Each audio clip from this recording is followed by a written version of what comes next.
لە داڤۆسی ئەم ساڵ کوردەکان بە سەرۆکایەتی سەرۆکوەزیران مەسرور بارزانی بەشدارن، هەوڵ دەدەن پردی پەیوەندیەکان لە جیهانەوە بۆ هەولێر دروست بکەن و پێیان بڵێن هەرێمێکی ڕەنگین لە ڕۆژهەڵاتی ناوەڕاست هەیە و بەخێربێن بۆ زەمینی دەرفەتە تاقی نەکراوەکان.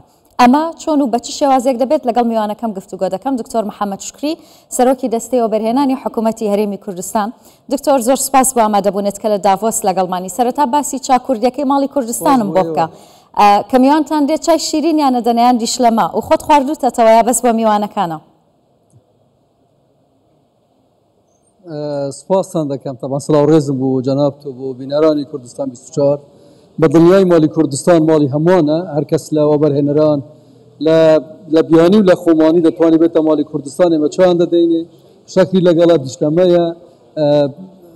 ئەو شیرینیانەی لە کوردستان هاتوون دەیانرێتێ پێشوازێکی باشیان لێ دەکرێت ئینشاءڵڵا ئەوەی کە لە کوردستان لەگەڵ خۆمان هێناوەمانە بۆ خزمەتی میوانەکانە چه بیانی چه ناوخۆی.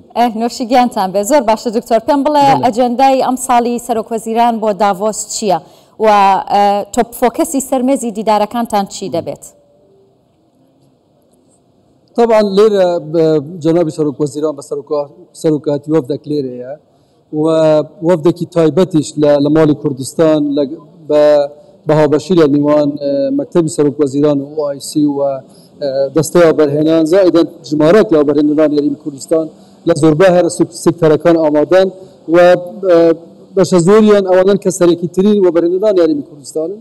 طبعا بەڕامەی جەنابی سەرۆکوەزیران لەوێف لە دیداری سەرۆک و سەرۆکوەزیران و وەزیر و لایەنە پەیوەنددارەکانی وڵاتانی دنیا دەبێتن و لەگەڵ وەبەرهێنەرانی بیانی لەگەڵ لایەنە ئابوووریەکانی جیهان لەوێف لە ناو سنتەری وێف کۆبووناوی دەبێتن. دواتریش لارە لە ماڵی کوردستان بۆ ڕۆژی 21 22 23 ئێمە ئەجندایەکی تایبەتمان هەیە، چەند پانێلێکی تایبەت بە وەبەرهێنان لە هەرێمی کوردستان و لەگەڵ بەهاوبەشی لەگەڵ وڵاتانی تریش لێرە چەندین دیدار و چەندین چاپێک کەوتن دەبێتن و کۆبوونەوەی گرنگ دەبێتن لە ماڵی کوردستان. بێگومان یعنی بەشداریکردنی حکوومەتی هەرێمی کوردستان بە سەرۆکایەتی جەنابی سەرۆکوەزیران و هەبوونی ماڵی کوردستان دەرفەتی زیاتری ناساندنی هەرێمی کوردستان بە وەبەرهێنەرانی بیانی بە جیهانی دەرەوە دەدرێتن کە دەرفەتی زیاتر بۆ وەبەرهێنان و ئەو ئیمکانیاتانەی وەبەرهێنان لە هەرێمی کوردستان هەیە دەتوانین زیاتر جەزبی استثمارات بکەین و دەتوانین وەبەرهێنانی زیاتر. چۆن ئەوە دەکەن دکتۆر؟ چۆن سەرنجی وەبەرهێنەرانی بیانی بۆ کوردستان ڕادەکێشن؟ چۆن پێیان دەڵێن کە کوردستان وڵاتی دەرفەتە تاقی نەکراوەکانە؟ ئێمە ئەوەی کە حاضر کراوە لێرە ئەو بابەتانەی کە لێرە حاضر کراون بەرمەبنای ئەو یاسا و ڕێسا و ڕێنمانەی کە لە هەرێمی کوردستانن زائیدەن هەبوونی وەبەرهێنەران کە بەرنامەی تایبەتی خۆیان هەیە لە سێکتەرە سەرەکیەکان.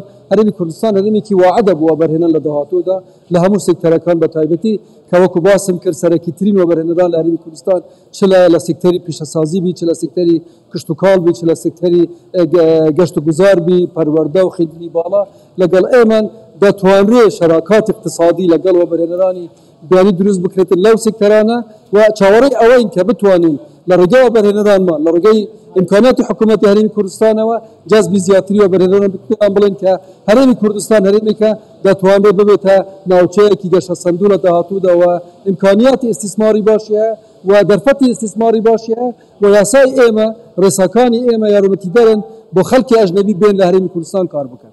باشە، لە وەڵامی شاند و بزنسمانە بیانیەکان چۆن قەنەعەتیان پێ دەکەن کە بۆ وەبەرهێنان هەرێمی کوردستان هەڵبژێرن؟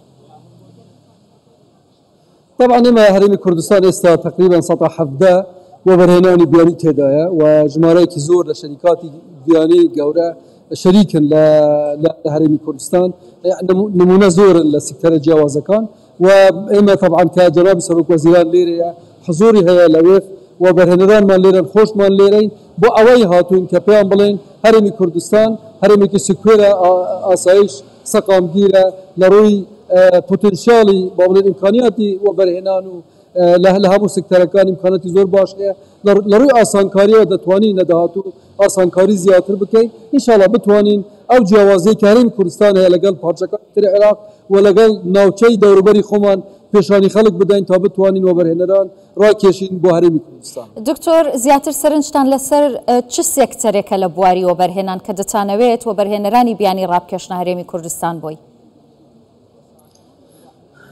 طبعا ئەو بوارانەی کە ئێمە دەمانەوێت سەراحەتەن زیاتر تەرکیزی لەسەر بکەین لە داهاتوودا حکوومەتی هەرێمی کوردستان تەرکیزی لەسەر دەکات کشت و کاڵ بە دەرەجەی یەکەم دواتر پیشەسازی بە تایبەتی پیشەسازی قورس و پیشەسازی معادن سێم بابەتی توریزمە گەشت و گوزارە کە ئێمە زۆر تەرکیزی لەسەر دەکەن کە لە داهاتوو لە هەرێمی کوردستان ریزۆرتی گەورەی گەشت و گوزار لە هەرێمی کوردستان دروست دەکرێتن و کە دەبنە ساحەیەکی فراوان بۆ جەزبی سیاحەکە یعنی ئەم سێ سێکتەرە ئەساسیە کە ئێمە تەرکیزی لەسەر دەکەین بەڵام لەگەڵ ئەوەشدا پەروەردە بەشێک دەبی لەوەی کە قسەی لەسەر دەکرێت تەکنۆلۆژیا زەکای ئەستیناعی ئەمانە هەموو دەبنە دەرفەت کە ئێمە قسە لەسەر بکەین لەگەڵ وەبەرهێنەرانی بیانی بین لە هەرێمی کوردستان کار بکەین. ئەمڕۆ هیچ دیدار و کۆبوونەوەیەکتان هەبوو دکتۆر؟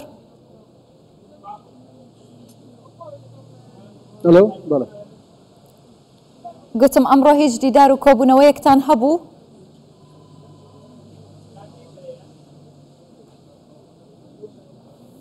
دەنگی من ناگاتە لای تۆ دکتۆر وتم کە ئەمڕۆ هیچ دیدار و کۆبوونەوەیەکتان هەبوو لە داڤۆس؟